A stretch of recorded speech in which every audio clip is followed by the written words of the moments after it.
Le 12 janvier 2002, Jennifer faisait sensation en remportant la toute première édition de la Star Academy, émission qui est d'ailleurs de retour sur TF1 cette année.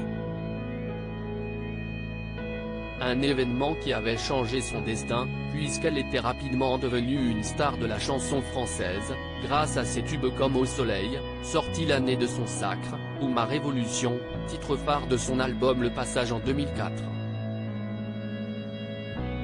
Sans oublier ses nombreuses distinctions, dont son prix aux Energy Music Awards de 2003 en tant que révélation francophone de l'année.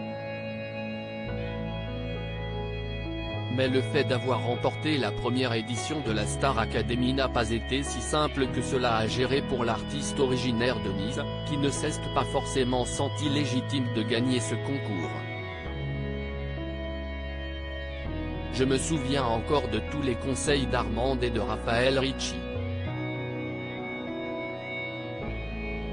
Je m'en souviendrai toute ma vie. Kamel, Wally, il a fait en sorte que je me désinhibe. J'ai eu un sentiment de culpabilité pendant longtemps. Je me suis dit, pourquoi moi et pas une autre? Et puis je voyais beaucoup de talent autour de moi. J'avais un sentiment d'imposteur, expliquait-elle le 29 octobre dernier dans 50 Inside. J'étais toute seule, une autocritique qui peut paraître démesurée pour certains, à l'image de celle qu'elle vient d'émettre ce mercredi 16 novembre sur le plateau de C'est à vous, alors qu'elle visionnait des archives d'elle remontant au lendemain de son succès à la Star Academy, qui a déjà 20 ans. J'étais un zombie, a-t-elle jugé, avant d'affirmer que cette vidéo en question est exactement le reflet de l'humeur qu'elle avait à ce moment-là, alors qu'elle venait de passer plusieurs semaines de compétition à l'écart de toute interaction sociale, si ce n'est avec les autres candidats, elle qui avait l'habitude de vivre en communauté avec des copains.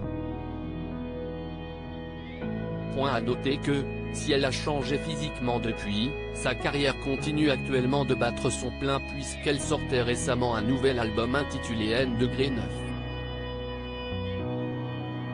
Elle a d'ailleurs, lors de son passage dans l'émission, chanté son morceau En attendant, issu de ce projet et dédié à ses 3 enfants, Aaron, né en 2003 de sa relation avec Maxime Nucci, Joseph, fruit de ses amours avec Thierry Neuvik, en 2014, et Giovanni, né en 2021 de son mariage avec Ambroise Fieschi.